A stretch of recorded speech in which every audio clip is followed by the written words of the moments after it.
नमस्कार. श्री स्वामी समर्थ सर्वांना. तर आजचा दिवस तुम्हा सर्वांना खूप आनंदाचा जावो ही जी स्वामीचरणी प्रार्थना करते व माझ्या व्हिडिओला सुरुवात करते. तर रोजच्याप्रमाणे आजची पण पूजा व पारायण करून झालं आणि त्यानंतर मग मी आरतीही केली व स्वयंपाकाला लागले.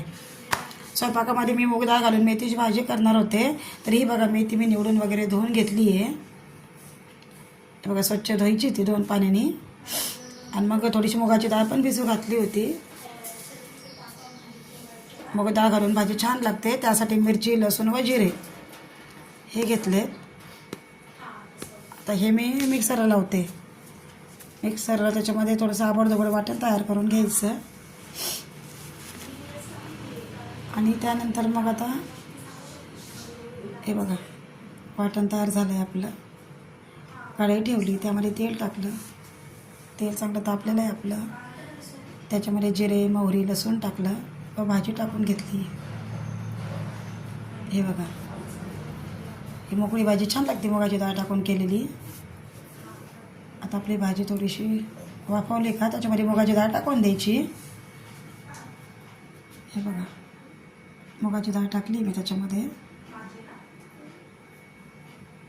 त्याच्यानंतर मग थोडंसं हळद आणि हे जे आपण वाटण तयार केलं तर मिरची, लसूण, जिऱ्याचं ते टाकून द्यायचं. थोडंसं हलवून घ्यायचं. ते वाटण सगळ्या भाजीला लागलं का त्याच्यामध्ये परत थोडंसं धना पावडर टाकली मी. धना पावडर त्याची ऑप्शनल आहे, टाकली किंवा नाही टाकली तरी चालते.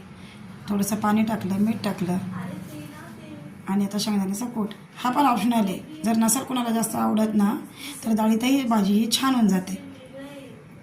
हे बघा कशी झाली आपली भाजी छान. आता मी भाकरी टाकून घेते. बघा भाकरी टाकू लागले. भाकरी आणि भाजी छान लागते. त्यासोबत ठेसाही करणार आहे मी. बघा भाकर भाजती आपली. हे बघा आपली भाकर कशी छान झाली भाजून. पापडा पण किती छान आला आहे भाकरीला. पातळ पातळ भाकरी, मेथीची भाजी. आता ठेच्याची तयारी करते. हिरवी मिरची धुवून घेतली. ती आता कढईमध्ये भाजायला टाकायची. मिरची चांगली भाजून घ्यायची. मिरची थोडी तिखटच आहे पण छान लागतो ठेचा. आणि यामध्ये मी शेंगदाणे टाकणार नाही आहे. शेंगदाणे पण ऑप्शनल आहे. सगळ्यांनाच आवडतात त्यामुळं तसं काही नाही आहे, पण मला आवडत नाही त्यामुळे मी टाकलं नाही. आता बघा तेल टाकून मी ठेचा चांगला भाजून घेते. मिरची आपली चांगली भाजती आता.